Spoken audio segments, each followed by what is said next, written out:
नमस्कार दोस्तों, कोटा क्लासेस के यूट्यूब चैनल पे आप सभी का हार्दिक स्वागत है। कोटा क्लासेस आज आपके लिए कलाम एकेडमी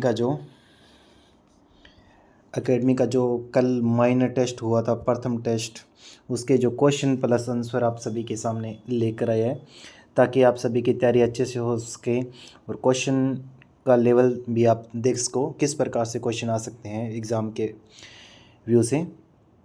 तो हमने जो इन दिनों जो क्लासें आपको व्यू आपने देखा होगा क्लासों का कि किस प्रकार से हम क्लासें अपलोड कर रहे हैं, उन्हीं कुछ टॉपिकों में से हमारे जो क्वेश्चन हैं आपको हूबहू देखने को मिले हैं।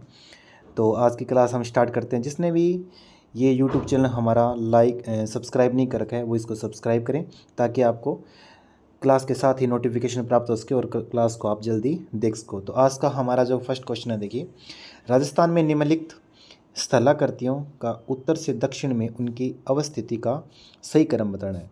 तो उत्तर से दक्षिण इस प्रकार से, तो आप सभी को पता है कि सबसे नीचे नीचे जो क्षेत्र है वो कौन सा है, भूमट का है। उससे ऊपर का कौन सा है, ऊपरमाल है। और सबसे ऊपर नाली का जो क्षेत्र है गंगानगर हनुमानगढ़ वाला। और सबसे जो नाली के बाद जो आता है वो कौन सा है, दरियन का। तो देखिए, जैसे कि आप सभी को पता है जो ऊपरमाल जो क्षेत्र है वो किन किन के बीच का जो क्षेत्र है। देखिए, ऊपरमाल जो क्षेत्र है भैंसरोडगढ़ और बिजोलिया के जो बीच का जो क्षेत्र है वो कौन सा क्षेत्र कहलाता है, ऊपरमाल कहलाता है। भैंसरोडगढ़ आपको पता है कि कहाँ पे है, चित्तौड़गढ़ में है। और बिजोलिया कहाँ पे है, भीलवाड़ा के अंदर है। तो चित्तौड़गढ़ और भीलवाड़ा के मध्य का क्षेत्र कौन सा कहलाता है, ऊपरमाल कहलाता है। तो दक्षिण दक्षिण दक्षिण के राजस्थान के सबसे दक्षिण में कौन सा क्षेत्र है, भूमट है। तो इसके अकॉर्डिंग यदि हम आंसर देखें हमारा, तो आंसर देखिए क्या बनेगा।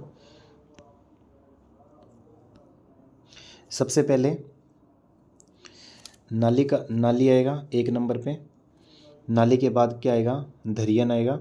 दरियन के बाद ऊपरमाल आएगा और ऊपरमाल के बाद भूमट आएगा। तो सबसे पहले 3 नंबर, फिर 2 नंबर, इसके अकॉर्डिंग हमारा जो आंसर है वो क्या हो जाएगा, 4 नंबर इसका राइट आंसर हो जाएगा। इसके बाद नेक्स्ट क्वेश्चन देखिए, निम्नलिखित में से कौन से जिले में बनास बेसिन का अधिकांशतः विस्तार है। तो कौन से क्षेत्र के अंदर है, टोंक के अंदर इसका विस्तार है। नेक्स्ट क्वेश्चन देखिए, खटखट दर्रा स्थित है। खटखट दर्रा कहाँ स्थित है, बूंदी के अंदर स्थित है। राजस्थान के धरातलीय स्वरूप के संबंध में निम्नलिखित में से कौन सा कथन गलत है। तो देखिए 4 कथन दे रखे हैं आपके सामने। धरातलीय स्वरूप के संबंध में चारों कथनों में से बताना है कि कौन सा कथन गलत है। अरावली विश्व की प्राचीनतम वलित पर्वत श्रेणी है, ये सही है बिल्कुल। तीसरा देखिए, पहले पश्चिमी बालू का मैदान जो 33 सागर का अवशेष है, बिल्कुल सही है। दक्षिणी पूर्वी पठार गोंडवाना लैंड का विस्तारित भाग है, ये भी बिल्कुल सही है। तो दूसरा ऑप्शन देखिए कि उत्तर पूर्वी मैदान सिंधु नदी द्वारा निर्मित मैदान का भाग है। तो ये ऑप्शन जो है वो गलत है, जिसका राइट आंसर क्या हो जाएगा, 2 नंबर हो जाएगा। फिर नेक्स्ट क्वेश्चन है, मुकुंदरा पर्वत श्रेणी का सर्वोच्च शिखर स्थित है। मुकुंदरा पर्वत श्रेणी का सर्वोच्च शिखर कहाँ है, चंदवाड़ा क्षेत्र के अंदर स्थित है। फिर नेक्स्ट क्वेश्चन है, सुमेलित करना है। भू आकृतिक प्रदेश दे रखे हैं और प्राकृतिक सदृश्य दे रखे हैं। तो हाड़ौती का पठार है वो कहाँ पे, प्राकृतिक सदृश्य भूदृश्य कहाँ पे है, रामगढ़ क्रेटर, मेवाड़ी पहाड़ी प्रदेश, लसाड़िया पठार, मध्यवर्ती अरावली प्रदेश, गोरमजी, और फिर नागौर उच्च भूमिका है, कुचामन नवा झीलें। इसके बाद जो नेक्स्ट क्वेश्चन है, निम्नलिखित में से झालावाड़ पठार के संदर्भ में असत्य कथन बताना है। तो झालावाड़ पठार के संबंध में असत्य कथन देखिए, यह मालवा पठार का उत्तरी भाग है, बिल्कुल सही बात है। यह पठार संभवतः 400 मीटर ऊंचाई का है, बिल्कुल सही। यह पठार सर्वत्र धरातलीय एक रूपता नहीं रखता है, बिल्कुल सही है। तो इसका जो असत्य कथन है वो देखिए, इसका उत्तरी पश्चिमी भाग डग गंगधार की उच्च भूमि कहलाता है। तो ये इसका जो असत्य कथन है, ये डग गंगधार की उच्च भूमि कहलाता है, ये इसका राइट आंसर रहेगा, 2 नंबर उत्तर। फिर नेक्स्ट देखिए, तारा बालुका स्तूप पाए जाते हैं। तो तारा बालुका स्तूप कहाँ पाए जाते हैं, आप सभी को पता है कि जैसलमेर और गंगानगर के अंदर सुरतगढ़ जो क्षेत्र है उसके अंदर तारा बालुका स्तूप पाए जाते हैं, जिसका राइट जो आंसर है वो 1 नंबर हो जाएगा। फिर है मालपुरा करौली का मैदान किस नदी बेसिन का भाग है? तो मालपुरा करौली मैदान जो है बनास नदी का बेसिन का भाग है। फिर नेक्स्ट है निम्नलिखित में से 1000 मीटर से अधिक ऊंचाई वाले अरावली पर्वत श्रृंखला के शिखरों का सही समूह है। तो 1000 से ऊपर का जो क्षेत्र है वो देखिए, इनमें से जो राइट आंसर वो है ऋषिकेश, कमलनाथ की पहाड़ी और देलवाड़ा। इन तीनों की चोटियों की जो ऊंचाई है वो 1000 से अधिक मीटर की ऊंचाई की है। तो कमेंट करके बतानी है। तो ऋषिकेश की ऊंचाई कितनी है, कमलनाथ की पहाड़ी की कितनी है और देलवाड़ा की कितनी है? तो सभी ध्यान में रखना, अवश्य कमेंट करके बताएं। नेक्स्ट है निम्नलिखित कथनों पर विचार कीजिए तथा सही उत्तर का चयन कीजिए। कथन देखिए पहले कि तारागढ़ चोटी अजमेर के दक्षिण पश्चिम में स्थित है। राजा भाकर जालोर पर्वत का सर्वोच्च शिखर है। परवेरिया तथा सूरा घाट मध्य अरावली के प्रमुख दर्रे हैं। इनमें से बताना है कि कौन कौन सी सही है। तो क्वेश्चन के अकॉर्डिंग जो ए नंबर और सी नंबर है, तारागढ़ चोटी अजमेर के दक्षिण पश्चिम में स्थित है और परवेरिया तथा सूरा घाट मध्य अरावली के प्रमुख दर्रे हैं। तो देखिए जो रोज़ा भाकर है वो जालोर का सर्वोच्च शिखर नहीं है, इस राणा भाकर है वो है जालोर का सर्वोच्च, इसलिए ये कथन क्या हो गया, गलत हो गया। फिर नेक्स्ट देखिए निम्नलिखित में से कौन सा पर्वत शिखर समूह उत्तरी अरावली से संबंधित है? तो उत्तरी अरावली से कौन कौन से संबंधित है? सीरावास व बबाई, ये कहाँ से संबंधित है? उत्तरी अरावली से संबंधित है। फिर नेक्स्ट देखिए घोड़े की नाल की आकृति वाली रामगढ़ पहाड़ी राजस्थान में कहाँ स्थित है? तो आप सभी को पता है कि घोड़े की नाल की आकृति जो रामगढ़ पहाड़ी है वो राजस्थान के साहिबाद की उच्च भूमि में स्थित है। फिर है नेक्स्ट क्वेश्चन निम्नलिखित में से सत्य कथन है। तो सत्य कथन बताना इनमें से कौन सा है? उड़िया पठार आबू पर्वत से 160 मीटर ऊंचा है। भोराट पठार उदयपुर में उत्तर पश्चिम में स्थित है। पोतवार पठार उत्तर पूर्वी अरावली में स्थित है। देखिए जो उड़िया पठार है वो आबू पर्वत से 160 मीटर ऊंचा, बिल्कुल सही बात है। उड़िया का पठार 1360 इसकी ऊंचाई है और आबू पर्वत की है 1295, तो इसका जो अंतर है वो 160 के लगभग है।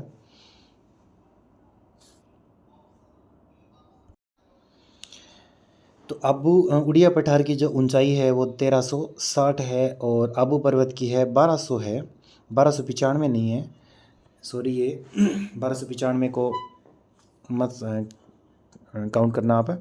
तो उड़िया पठार की 1360 और आबू पर्वत की है 1200, तो इसमें देखते हैं कि 160 मीटर का इसका अंतर आता है। तो ये पहला जो कथन है वो हमारा बिल्कुल सही है। तो दूसरा जो कथन है बोराट पठार उदयपुर से उत्तर पश्चिम में स्थित है, बिल्कुल सही है। और पोतवार पठार उत्तर पूर्वी अरावली में स्थित है। इसके जो तीनों कथन है वो बिल्कुल राइट है, इसलिए इसका जो ऑप्शन है बी नंबर इसका बिल्कुल राइट आंसर है। फिर नेक्स्ट क्वेश्चन है निम्न में से राजस्थान का कौन सा क्षेत्र बालूका स्तूप मुक्त प्रदेश में सम्मिलित है? तो बालूका स्तूप मुक्त प्रदेश जो वो कौन सा है? तो हमारा जो क्वेश्चन है निम्न में से राजस्थान का कौन सा क्षेत्र बालूका स्तूप मुक्त प्रदेश में सम्मिलित है? तो पोखरण फलोदी इसका जो राइट आंसर वो रहेगा। फिर नेक्स्ट है बूंदी पर्वत श्रेणी का सर्वोच्च शिखर है। बूंदी पर्वत श्रेणी का सर्वोच्च शिखर वो कौन सा है? सतूर है। निम्नलिखित में से असंगत युग्म की पहचान कीजिए। तो असंगत युग्म देखिए ढंड है वो कांपे मरुस्थलीय पर्वत में अस्थायी झील है। इंसेलबर्ग अवस्थित पहाड़ियाँ हैं, अवशिष्ट पहाड़ियाँ इंसेलबर्ग कहलाती है। और नेबखा झाड़ियों के सहारे निर्मित बालूका स्तूप क्या कहलाते हैं? नेबखा। जो रेग है वो रेतीला मरुस्थल नहीं होता, वो पथरीला जो होता है उसे रेग बोलते हैं। रेग हुआ।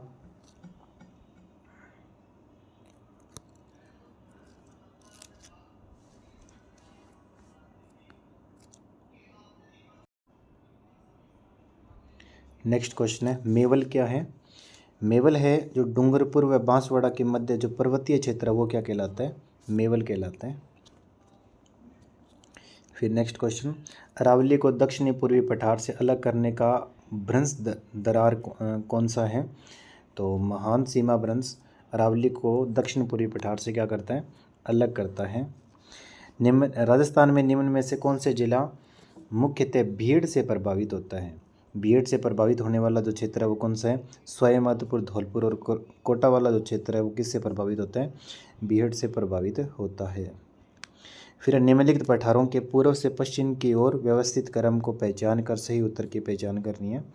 तो पूर्व से पश्चिम इस क्रम में बताना है। तो पूर्व में आपको पता है कि हाड़ौती क्षेत्र है, हाड़ौती के बाद ऊपरमाल क्षेत्र है, ऊपरमाल लसाड़ी आएगा, फिर भोराट आएगा, फिर लास्ट में आबू आएगा। तो इसको ध्यान में रखना है। पहले सबसे पहले हाड़ौती का क्षेत्र है यहाँ पे, फिर ऊपरमाल क्षेत्र आएगा, फिर लसाड़िया का पठार आएगा, फिर बोराट, फिर लास्ट में आबू आएगा। इस क्रम में इसको ध्यान में रखना है। फिर देखिए, राजस्थान में हमादा मरुस्थलीय प्रदेश की शैली निम्नलिखित में से किस भूगर्भीय काल की है? तो इसका जो राइट आंसर है वो जुरासिक व इयोसीन काल की है।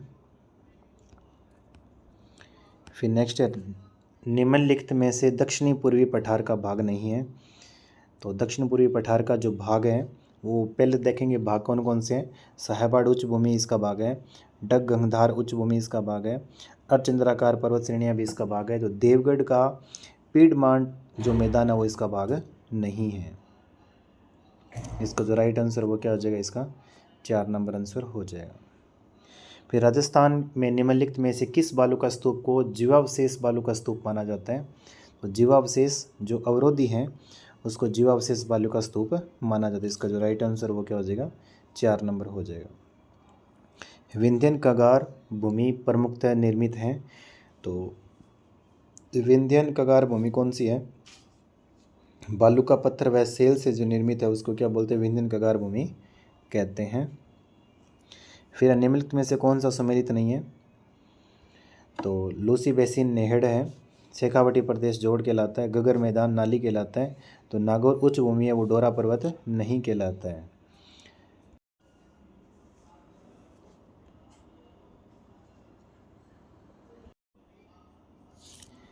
हर्ष की पहाड़ियाँ कहाँ है? सीकर में। डोरा पर्वत कहाँ है? जालौर में।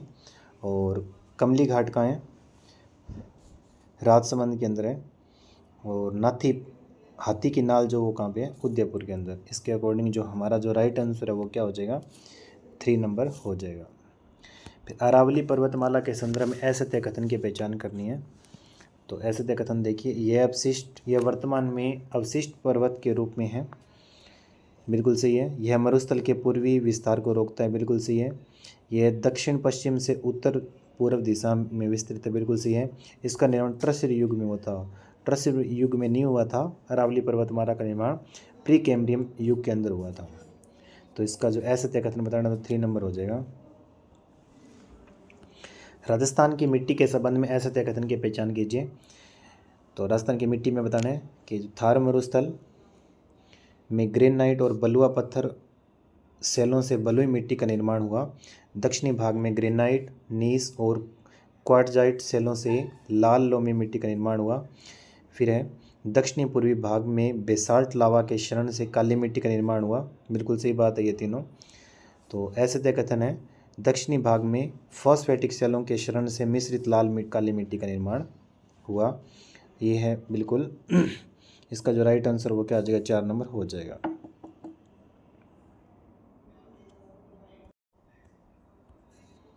नेक्स्ट क्वेश्चन है, सिरोही, पाली, भीलवाड़ा और उदयपुर जिलों में अधिकांशतः निम्नलिखित में से किस प्रकार की मृदा पाई जाती है? तो सिरोही, पाली और भीलवाड़ा में इंसेप्टिसोल्स मृदा पाई जाती है। इसका राइट आंसर वो क्या आ जाएगा? 1 नंबर हो जाएगा। निम्नलिखित में से कौन सा मृदा प्रकार जिले से सम्मिलित नहीं है? तो रेवेरिना कहाँ पे है? गंगानगर में। जिप्सी फेरस बीकानेर में। और स्लेटी भूरी कहाँ है? जालोर, पाली में। और जो सी रोजम जो मृदा है वो हनुमानगढ़ चूरू क्षेत्र के अंदर नहीं पाई। तो इसका जो राइट आंसर हो क्या आ जाएगा? 3 नंबर हो जाएगा। मिश्रित लाल व काली मिट्टी की विशेषता नहीं है। तो मिश्रित लाल और काली मिट्टी की विशेषता हम देखते हैं।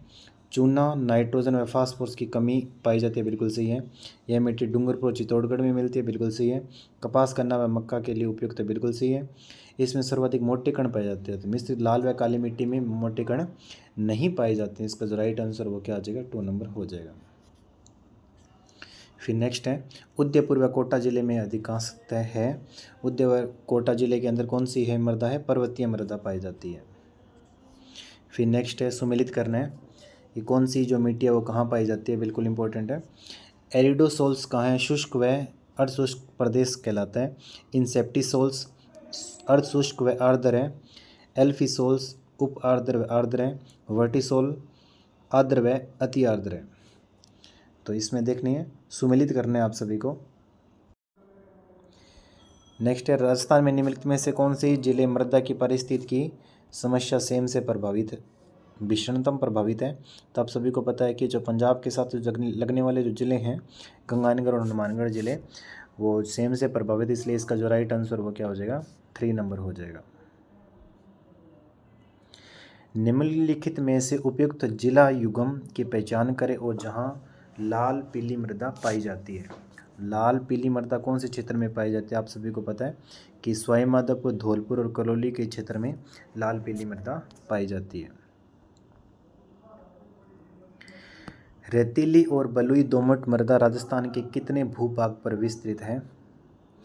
तो आप सभी को पता है, जो रेतीली और बलुई दोमट राजस्थान के कितने 61.11 क्षेत्र पर जो है वो बलुई मिट्टी पाई जाती है। 61.11 को यदि हम निकालें तो 2/3 भाग बनता है, तो इसलिए 2/3 भाग इसका होगा।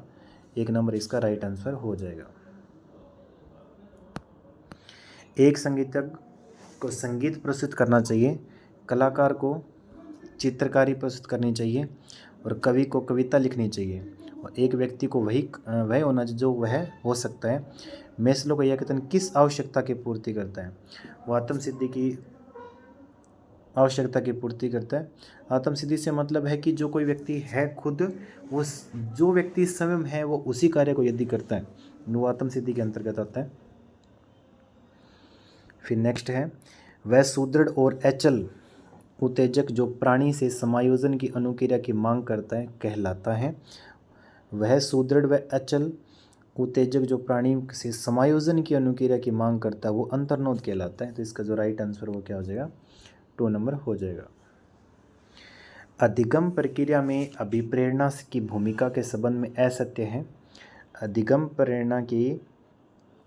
प्रक्रिया में अभिप्रेरणा की भूमिका के संबंध में असत्य कथन बताना है। तो देखिए, प्रेरणा व्यक्ति के व्यवहार को नियंत्रित, निर्देशित व परिवर्तित करती है, बिल्कुल सही बात है। प्रेरणा छात्र की रुचि को बढ़ाती है, बिल्कुल सही है, किंतु अवधान निर्माण में सहयोगी नहीं है। तो अवधान जो होगा वो अवधान का निर्माण तो बिल्कुल सही बात है कि होना चाहिए, परंतु नहीं है, इसलिए ये इसका जो असत्य कथन है वो ये हो जाएगा। परंतु हम दोनों कथनों को और देखते हैं। प्रेरणा परिणाम के ज्ञान से भी प्राप्त होती है, बिल्कुल सही है। प्रेरणा अधिगम प्रक्रिया में व्यवस्थापन का महत्वपूर्ण कारक है, बिल्कुल सही है। तो इसका जो राइट आंसर वो क्या हो जाएगा, असत्य कथन पूछा तो इसलिए इसका राइट आंसर क्या हो जाएगा, 2 नंबर हो जाएगा। फिर देखिए, मनोज लाइब्रेरी में लगातार पढ़ता रहता है, उसका टेस्ट सीरीज़ में भी अच्छी रैंक चलती थी, मगर फिर भी वह परीक्षा में सफल होने के लिए कड़ी मेहनत करता है। जब उसके दोस्त पूछते हैं तो वह बस इतना कहता है कि अपना इरादा सिलेक्शन का नहीं, रैंक का है, क्योंकि अच्छी रैंक आने पर गृह जिले में नियुक्ति मिलती है। मनोज की अभिप्रेरणा को किस मनोवैज्ञानिक के सिद्धांत से बेहतर समझा जाता है। जो व्रूम है उसके अकॉर्डिंग ये कथन है कि, फिर नेक्स्ट है, व्यक्ति की योग्यता प्रेरणा पाकर विकसित होती है, जो उपलब्धि में सहायक होती है। यह कथन किस मनोवैज्ञानिक ने दिया है।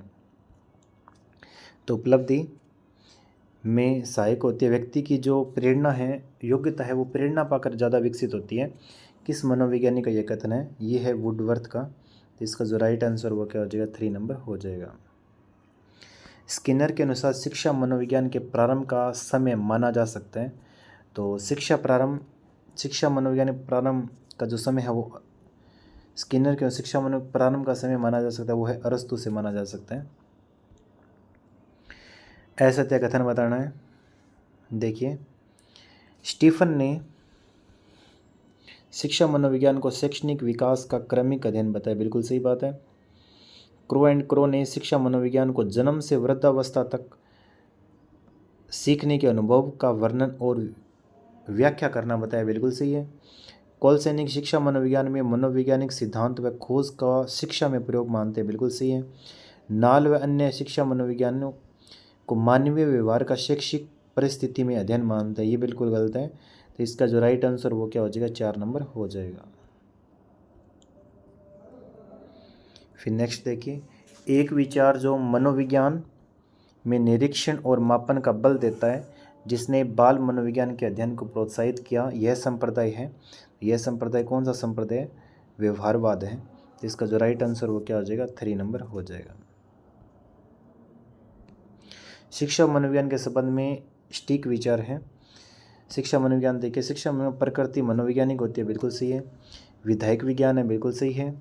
नियामक नहीं है, बिल्कुल सही है। तो इसलिए इसका राइट आंसर वो क्या हो जाए, 4 नंबर उपयुक्त सभी हो जाएंगे इसका आंसर।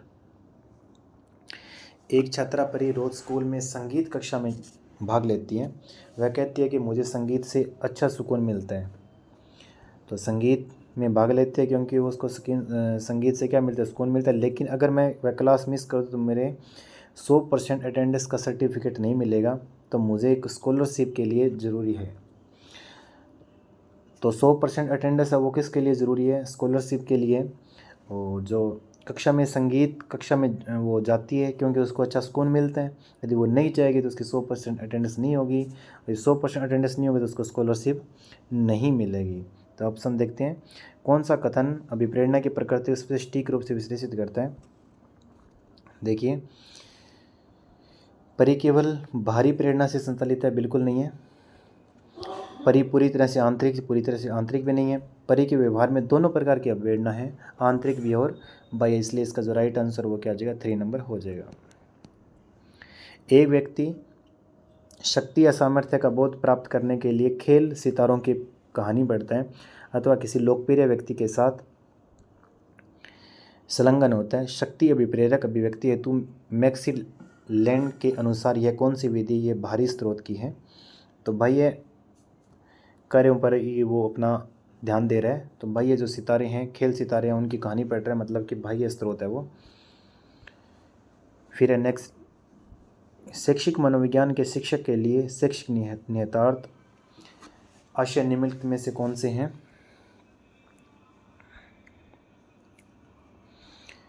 देखिए, पहले कथन है इसके, शैक्षिक मनोविज्ञान में शिक्षण विधियों का मूल्यांकन करने के लिए एक मार्गदर्शिका प्रदान करता है, बिल्कुल सही है।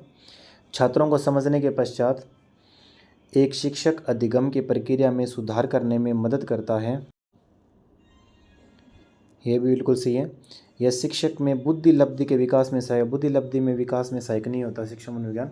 यह शिक्षक का परिवार के सदस्यों के साथ रिश्ते सुधारने में, यह भी बिल्कुल गलत है।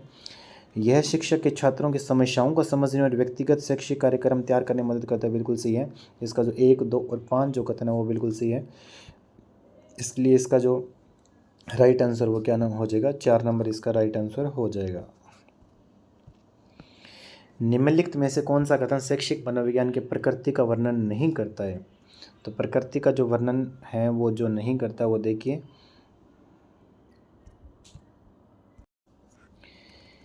यह शिक्षार्थियों के व्यवहार और अनुभवों का अध्ययन करने में प्रयास करता है, बिल्कुल सही है।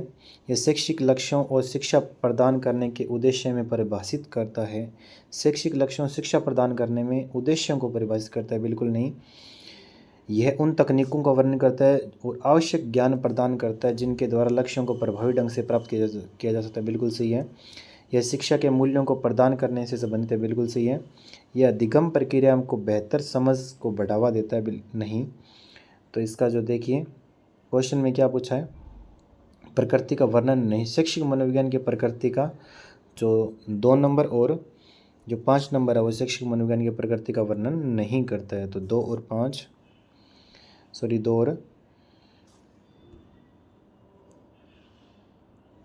ऑप्शन में एक बार फिर से इस क्वेश्चन को देखते हैं। दो तो हमारा बिल्कुल यह शैक्षिक लक्ष्यों और शिक्षा प्रदान करने के उद्देश्य को परिभाषित करता है। एक तो ये कथन गलत हो गया इसका। शिक्षा के मूल्यों को प्रदान नहीं करता, ये बात देखिए, शिक्षा के मूल्यों को प्रदान करने से संबंधित है, बिल्कुल नहीं करता है। शिक्षा को मूल्य को प्रदान नहीं करता शिक्षा मनोविज्ञान। अधिगम प्रक्रिया बेहतर समझता है, अधिगम प्रक्रिया बिल्कुल बेहतर समझता ही है। तो इसका 2 नंबर और 4 नंबर जो ऑप्शन है वो इसका गलत हो जाए, इसलिए इसका जो ऑप्शन है वो कौन सा हो जाए, 1 नंबर इसका आंसर सही है। नेक्स्ट क्वेश्चन देखिए, सत्य कथन ज्ञात करिए। जैविक और मनोसामाजिक अभिप्रेरक परस्पर एक दूसरे पर निर्भर होते हैं, बिल्कुल सही है। कोई अभिप्रेरक पूर्णतः जैविक या पूर्णतः मनोसामाजिक नहीं होता, बिल्कुल सही है। 1 और 2 कथन दोनों सही है इसके, तो इसलिए इसका जो राइट आंसर है वो 3 नंबर हो जाएगा। निम्न में से असत्य कथन छांटिए।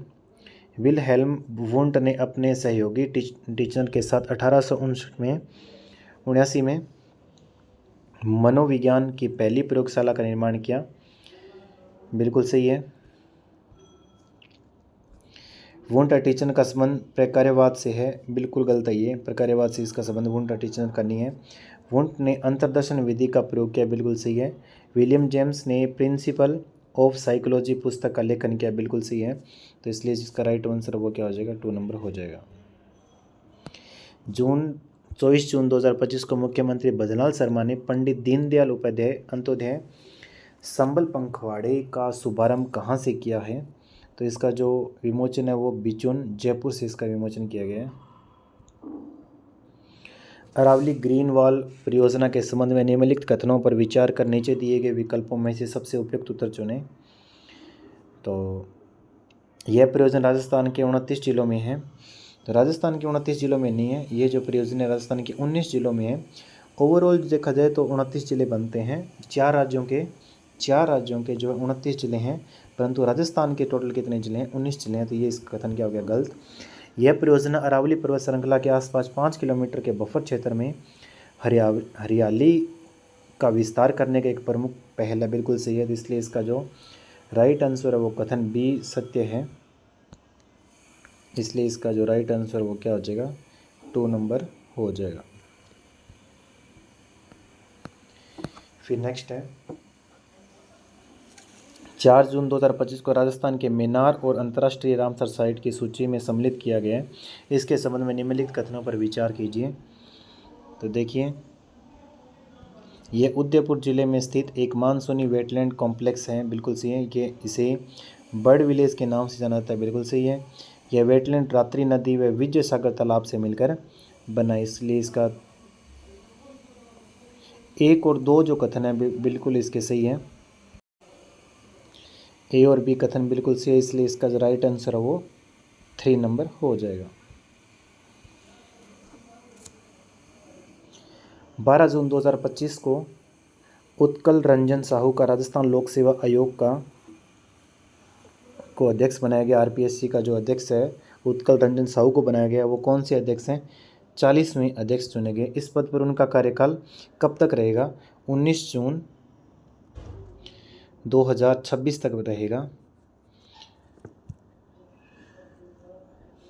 तो इसलिए इसका जो राइट आंसर वो क्या हो जाएगा, बी नंबर इसका 2 नंबर इसका राइट आंसर हो जाएगा।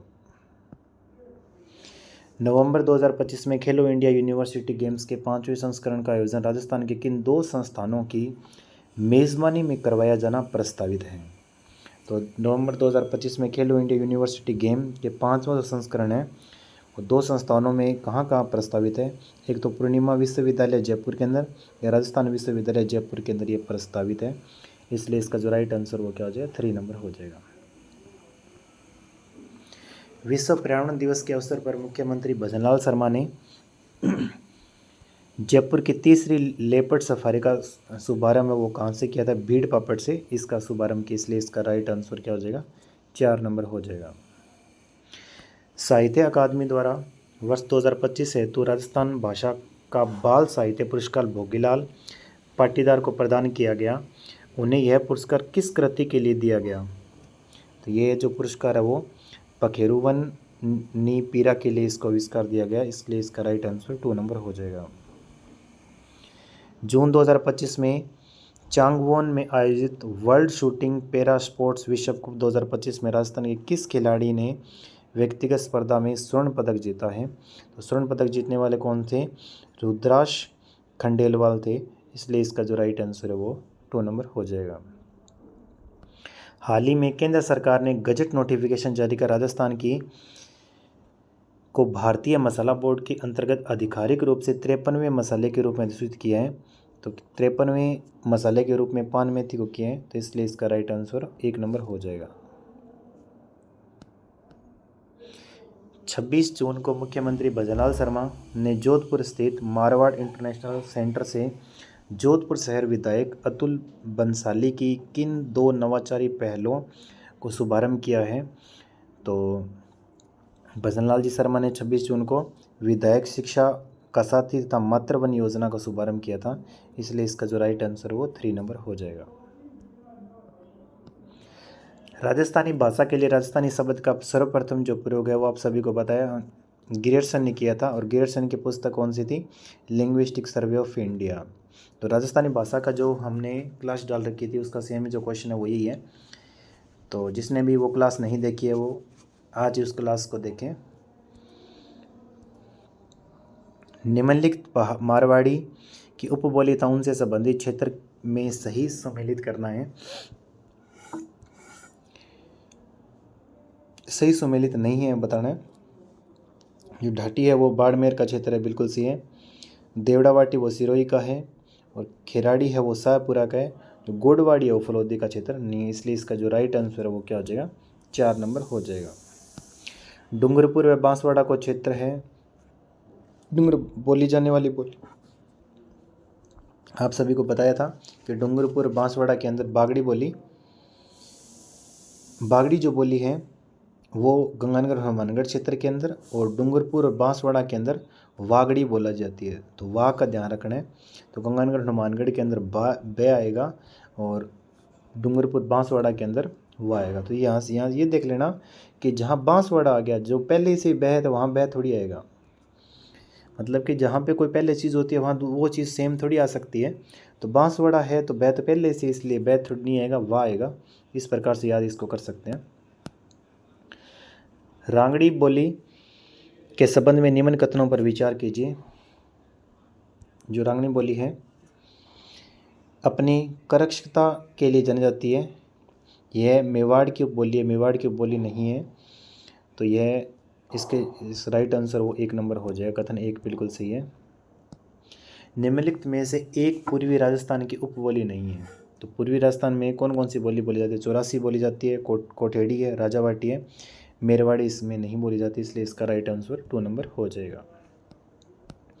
सरदार से चूरू में स्थित कृषि विज्ञान केंद्र निम्न में से किसके नियंत्रण में है? तो सरदार से चूरू में जो कृषि विज्ञान केंद्र वो किसके हैं नियंत्रण में? गांधी विद्यासागर विद्या मंदिर के नियंत्रण में, इसलिए इसका जो राइट आंसर 2 नंबर हो जाएगा। राज्य में निम्न में से किस स्थान पर पशुधन अनुसंधान स्टेशन नहीं है? तो पशुधन अनुसंधान स्टेशन जो चांदन जैसलमेर में भी है, भोजुंदा चित्तौड़गढ़ में है, सरमथुरा धौलपुर में है, केसवाना जालौर में पशुधन अनुसंधान स्टेशन नहीं है, इसलिए इसका राइट आंसर 3 नंबर होगा। सुमेलित करना है। बीकानेर संबंधित कृषि जलवायु प्रदेश बताने हैं। बीकानेर का जो क्षेत्र है आईसी है, फतेहपुर सेकंड बी है, उमेदगंज 5th नंबर, नवगांव है 4th ए नहीं है इसका, तो असुमेलित नवगांव हो गया, इसलिए इसका 3rd जो आंसर है वो बिल्कुल सही है। पिलानी में स्थित केंद्रीय इलेक्ट्रॉनिक अभियांत्रिकी अनुसंधान संस्थान निम्न में से किसकी घटक प्रयोगशाला है? तो जो घटक प्रयोगशाला है वो किसकी है? CSIR की है, इसलिए इसका राइट आंसर वो क्या हो जाएगा? 2 नंबर हो जाएगा। राष्ट्रीय शुष्क बागवानी अनुसंधान केंद्र की स्थापना निम्न में से किस पंचवर्षीय योजना के दौरान की गई? तो शुष्क बागवानी संस्थान अनुसंधान केंद्र की जो स्थापना है वो 7वीं पंचवर्षीय योजना के अंदर की गई, इसलिए इसका जो राइट आंसर है वो 3 नंबर हो जाएगा। भारतीय कृषि अनुसंधान परिषद द्वारा केंद्रीय भेड़ और ऊन अनुसंधान संस्थान की स्थापना 1962 के अंदर की गई थी। 1962 में कहाँ पे की गई थी? मालपुरा के अंदर की गई थी, इसलिए इसका जो राइट आंसर वो 2 नंबर हो जाएगा। केंद्रीय शुष्क क्षेत्र अनुसंधान संस्थान के संदर्भ में निम्नलिखित कथनों पर विचार कीजिए। यह भारतीय कृषि अनुसंधान परिषद का एक घटक है। बिल्कुल सही है। तो देखिए,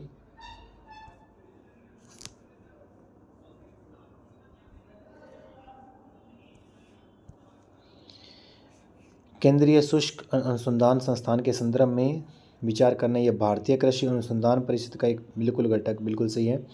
1954 में मरुस्थलीय वन रोपण अनुसंधान केंद्र के रूप में इसकी स्थापना हुई नहीं। यह देश का एकमात्र ऐसा संस्थान है जिसे शुष्क क्षेत्र में पारिस्थितिकी तंत्र के मुद्दों पर विशेष रूप से अनुसंधान करने का अधिकार है। बिल्कुल सही है। तो असत्य कथन बताना, असत्य कथन इसमें से बी नंबर हो जाएगा। इसका जो राइट आंसर केवल बी है। ICAR के अधीन राजस्थान की कितनी अखिल भारतीय समन्वित अनुसंधान परियोजना संचालित है? तो इसमें टोटल कितनी है? 3 है, इसलिए इसका राइट आंसर 3 नंबर हो जाएगा। केंद्रीय कृषि फार्म जेतसर श्री गंगानगर की स्थापना 1962 में किसके सहयोग से? कनाडा के सहयोग से की गई। जो सूरतगढ़ है वो रूस के सहयोग से की गई थी और जेतसर वाली कनाडा के सहयोग से की गई थी, इसलिए इसका जो राइट आंसर 3 नंबर हो जाएगा। चौपासनी जोधपुर में निम्न में से कौन सा अनुसंधान संस्थान है? चौपासनी के अंदर राजस्थानी शोध संस्थान जो है वो कहाँ पे है? चौपासनी के जोधपुर के अंदर, इसलिए इसका जो राइट आंसर वो 4 नंबर हो जाएगा। केंद्रीय पशुधन प्रजनन फार्म सूरतगढ़ निम्न में से किस नस्ल के लिए प्रसिद्ध है? सबसे उपयुक्त विकल्प का चयन कीजिए। जो सूरतगढ़ के अंदर वो कौन सी नस्ल है? वो थारपारकर है, इसलिए इसका जो राइट आंसर वो 4 नंबर हो जाएगा। यांत्रिक कृषि फार्म कोटा की स्थापना कब की गई थी? यांत्रिक कृषि कोटा की स्थापना 1978 में की गई थी, इसलिए इसका राइट आंसर 1 नंबर हो जाएगा। तो सुमेलित करना है। शुष्क वन अनुसंधान केंद्र कहाँ पे? आप सभी को पता है, जोधपुर के अंदर है। आयुर्वेद केंद्रीय अनुसंधान केंद्र कहाँ पे है? जयपुर के अंदर है। राज्य भेड़ रोग अनुसंधान प्रयोगशाला कहाँ है? टोंक में। सिरेमिक विद्युत अनुसंधान विकास केंद्र कहाँ है? बीकानेर के अंदर है, इसलिए इसका राइट जो आंसर है वो कहाँ क्या हो जाएगा? इसका जो राइट आंसर है वो क्या हो जाएगा? 1 नंबर हो जाएगा। नेक्स्ट क्वेश्चन है, राजस्थान का राज्य खेल कौन सा है? आप सभी को पता है कि बास्केटबॉल जो राजस्थान का राज्य खेल है। फिर नेक्स्ट है, सुमेलित करना है। पशुधन की श्रेणी में आप सभी को पता है कि ऊँट जो है पशुधन की श्रेणी के अंदर आता है। तो इसकी जो अधिसूचना है आप सभी को पता है कि 19 सितंबर 2014 को इसकी हुई थी। तो राजस्थान का फिर है वृक्ष पता है आप सभी को, खेजड़ी है। इसकी जो अधिसूचना है वो वृक्ष की जो 31 अक्टूबर 1983 को की गई थी। फूल है कौन से? रोइडे का फूल है। तो रोइडे के फूल की जो अधिसूचना है वो भी 31 अक्टूबर 1983 को की गई थी, तो इसलिए इसमें थोड़ी सी गलती है।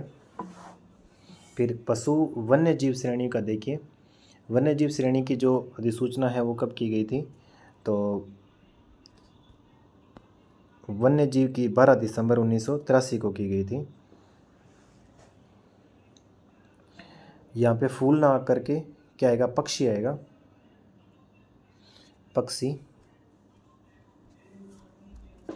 पक्षी जो था वो गोडाउन था, और इसकी जो अधिसूचना है वो कब की गई थी?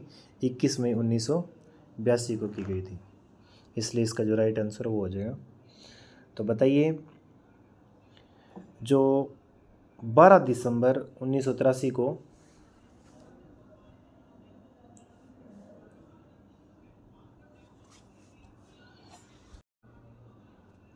एक बार वापिस है, पशुधन की श्रेणी में ऊँट है, इसकी जो अधिसूचना है वो 19 सितंबर 2014 को। वृक्ष, राजस्थान का वृक्ष कौन सा है? खेजड़ी है, इसकी अधिसूचना जो है 31 अक्टूबर 1983 को। पशु वन्य जीव जो श्रेणी है, पशु वन्य जीव श्रेणी के अंदर किसको रखा गया? चिंकारा को, जिसकी अधिसूचना 12 दिसंबर 1983 को। फूल जो है, फूल कौन सा है? रोहिड़े का है। तो रोहिड़े की जो अधिसूचना है, रोहिड़े फूल की अधिसूचना है वो 31 अक्टूबर 1983 को दी गई थी, परंतु ऑप्शन में नहीं है। तो 21 मई 1982, ऑप्शन के अंदर 21 मई 1982 को क्या हुआ था कि जो राज्य पक्षी है, राज्य पक्षी कौन सा था? गोडावन। गोडावन, जो गोडावन की जो अधिसूचना है वो कब की गई थी? 21 मई 1982 हुई थी। फूल की जगह यहाँ पे क्या ऑप्शन आएगा? पक्षी आएगा, तब ये राइट आंसर इसका हो पाएगा। नेक्स्ट देखिए, प्रोसोपिस सिनेरिया। प्रोसोपिस सिनेरिया आप सभी को पता है कि इसका वैज्ञानिक नाम है खेजड़ी का है। तो खेजड़ी राजस्थान का क्या है? राज्य वृक्ष है, तो इसलिए इसका राइट आंसर 2 नंबर हो जाएगा। निम्न कथनों पर विचार करना है। चिंकारा की भारतीय प्रजाति का वैज्ञानिक नाम गजेला बनेटी है। तो देखिए, तो जो गजेला बनेटी है वो भारतीय प्रजाति नहीं है।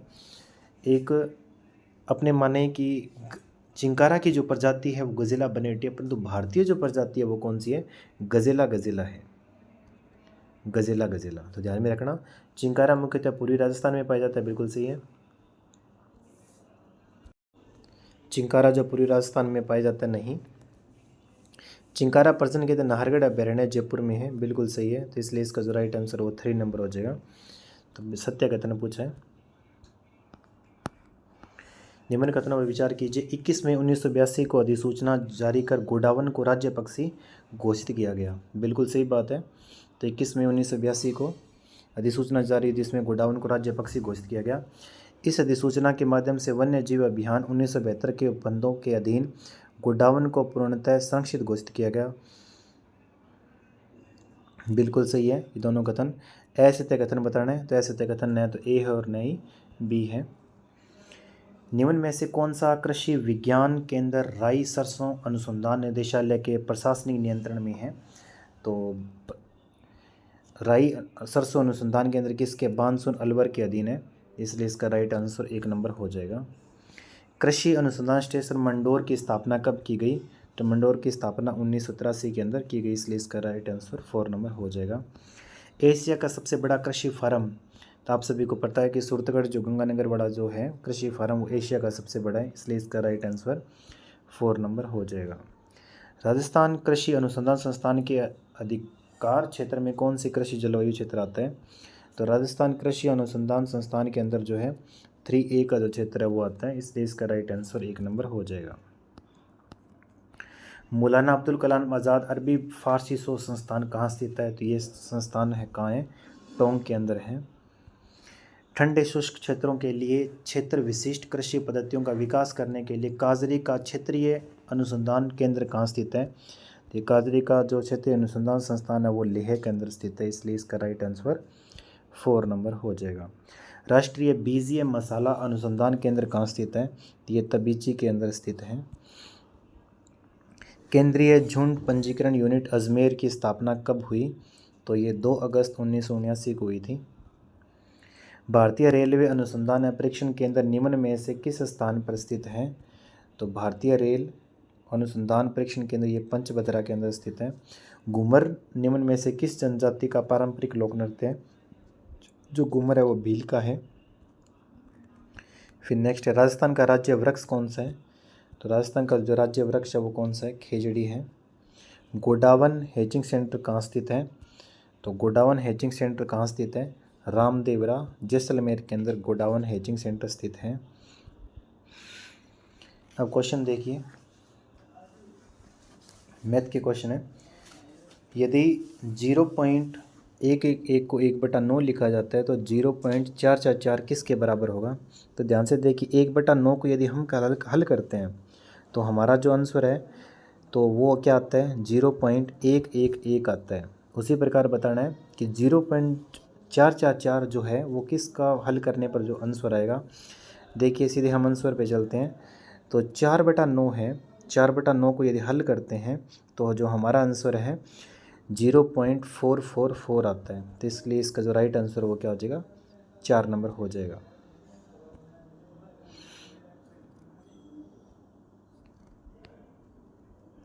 सबसे न्यूनतम संख्या जिसमें 27 को गुणा करने रूट जो 27 को गुणा करने पर एक प्राकृत संख्या प्राप्त होती है। देखिए 27 जो है, 27 को जो है अभाज्य गुणनखंड करते हैं तो 3 × 3 × 3 आता है। इसको देखिए वापिस से 27 का जो रूट का मतलब क्या हो गया, 3 × 3 हो गया। तो इसको यदि हल करेंगे तो क्या आएगा, 3√3 आएगा। अब 3√3 को प्राकृत संख्या बनाने के लिए इसको किस से मल्टीप्लाई कर देते, √3 से कर दें। तो √3 को √3 से करेंगे तो 3 × 3 आ जाएगा, तो मतलब कि 9 आंसर आ जाएगा। तो √3 से भी बड़ा क्या है, √27 है। ये 3√3 भी बड़ा है और 3 भी फिर भी बड़ा हो गया, तो इसलिए इसका राइट आंसर क्या हो जाएगा, 3 नंबर हो जाएगा। सबसे न्यूनतम संख्या पूछिए, न्यूनतम संख्या क्या हो जाएगी, √3 हो जाएगी प्राकृत संख्या बनाने के लिए। फिर नेक्स्ट है 1/2 + 1/3 का दशमलव प्रसार। देखिए 1/2 + 1/3, 3 और 2 का एलसीएम लेंगे तो 6 आएगा। 6 को 2 से डिवाइड करेंगे तो 3 को 1 से मल्टीप्लाई 3, तो 6 को 3 से डिवाइड 2 को 1 से मल्टीप्लाई करेंगे 2, तो 5 में क्या आ जाएगा, 5 बटा क्या आ जाएगा, 6। तो 5/6 को जब हल करते हैं तो 0.8333 आता है, तो मतलब कि 3 के ऊपर क्या आएगा, 12 आएगा। तो इसलिए इसका जो राइट आंसर क्या हो जाएगा, 4 नंबर हो जाएगा। फिर नेक्स्ट देखिए, संख्या एक न तो भाज्य और न ही अभाज्य, बिल्कुल सही है।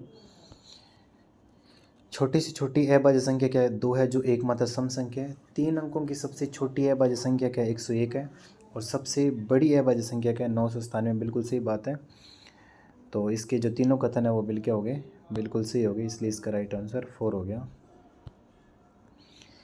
यदि मानक रूप में लिखी गई परिमेय संख्या के हर के अभाज्य गुणनखंड में 2 या 5 दोनों अंकों के अतिरिक्त कोई भी अन्य अभाज्य गुणनखंड न हो तो वह संख्या होगी बिल्कुल शांत दशमलव संख्या होगी। क्योंकि फिर है 6 अंकों की सबसे छोटी संख्या ज्ञात करो जो 201 से पूर्ण रूप से विभाजित हो। तो 6 अंक की सबसे छोटी संख्या जो पूर्ण रूप से 201 से पूर्ण विभाजित है वो कौन सी है, 98 जो है पूर्ण रूप से विभाजित होती है। 100 के निकटतम अभाज्य संख्या कौन सी है, 101 जो है 100 के निकटतम अभाज्य संख्या है। 1 से 80 तक गिनती में कुल कितने अभाज्य युग्म हैं, तो 1 से 80 तक टोटल 8 युग्म जो है अभाज्य युग्म है। निम्न में से कौन सा युग्म सह अभाज्य है, तो 31 और 33 जो है सह अभाज्य युग्म है। माध्यमिक स्तर पर एनसीएफ 2005 के अनुसार सामाजिक विज्ञान की विषय वस्तु निम्न में से किन विषयों की विषय वस्तु से ली गई है, तो सामाजिक विज्ञान की विषय वस्तु इतिहास, भूगोल, राजनीति विज्ञान, अर्थशास्त्र और समाजशास्त्र से ली गई है। सामाजिक अध्ययन शिक्षण का प्रमुख उद्देश्य क्या होना चाहिए, बालक का सामाजिकरण करना होना चाहिए। सामाजिक अध्ययन कार्यक्रम को अतीत, वर्तमान और उभरते भविष्य में मनुष्य तथा उसके सामाजिक व भौतिक पर्यावरण के साथ अंतःक्रिया के अध्ययन के रूप में परिभाषित किया गया है। तो ये अध्ययन जॉन यू माइकेलिस के द्वारा इसको परिभाषित किया गया है। फिर नेक्स्ट है सामाजिक अध्ययन के संबंध में सही है, तो सामाजिक अध्ययन व्यक्ति और उनके पर्यावरण के अध्ययन सामाजिक अध्ययन बिल्कुल सही है। तो इसका जो राइट आंसर वो 1 नंबर हो जाएगा। एनसीएफ 2005 के अनुसार सामाजिक अध्ययन शिक्षण का महत्व क्या है, तो एनसीएफ विद्यार्थी को इस योग्य बनाना कि वह उस समाज को समझे और जिससे वह रहता है, बिल्कुल सही है। विद्यार्थी सामाजिक विज्ञान के प्रतिष्ठित मूल्यों के महत्व को समझ सके, बिल्कुल सही है। विद्यार्थी में तार्किक चिंतन को विकसित किया जा सके, नहीं, तार्किक चिंतन को विकसित नहीं करना है। तो 1 नंबर जो ए और बी है वो इसका बिल्कुल सही हो जाएगा। भारत में सामाजिक अध्ययन विषय का प्रतिपादन किसने किया था, भारत में मुदालियर आयोग ने सामाजिक अध्ययन का प्रतिपादन किया था। निम्नलिखित में से सामाजिक विज्ञान की नवीन संकल्पना कौन सी है, तो जो नवीन संकल्पना है वो मानवीय संबंधों का अध्ययन एवं समाज को श्रेष्ठ बनाना है। संश्लेषण विधि में सिखाने की प्रक्रिया है, संश्लेषण विधि में सिखाने की प्रक्रिया क्या है, वर्ण है, शब्द और वाक्य है। कविता शिक्षण की प्रश्नोत्तर प्रणाली को और किस नाम से जाना जाता है, खंडान्वय प्रणाली के नाम से जाना जाता है। द्वितीय भाषा शिक्षण की तुलनात्मक विधि है, तो द्वितीय भाषा शिक्षण की तुलनात्मक विधि कौन सी है, व्यतिरेकी विधि है। फिर व्याकरण शिक्षण में आगमन विधि का उपयोग करते समय अध्यापक द्वारा किस क्रम का अनुसरण किया गया है, तो उदाहरण का, विश्लेषण का, सामान्यीकरण और प्रशिक्षण का अनुसरण किया गया, इसलिए इसका राइट आंसर 3 नंबर हो जाएगा। अच्छी रचना का अपेक्षित गुण नहीं है। अच्छी रचना को सरल भाषा, सुबोध, विषयानुकूल हो, बिल्कुल सही है। रचना में सभी भाव व विचार उचित क्रमानुसार व्यक्त हो, बिल्कुल सही है। रचना में शब्दों की वर्तनी व विराम चिन्हों को शुद्ध व सही प्रयोग हो, बिल्कुल सही है। संपूर्ण रचना एक अनुच्छेद में होनी चाहिए, बिल्कुल नहीं होनी चाहिए, तो इसलिए इसका राइट आंसर 2 नंबर हो जाएगा।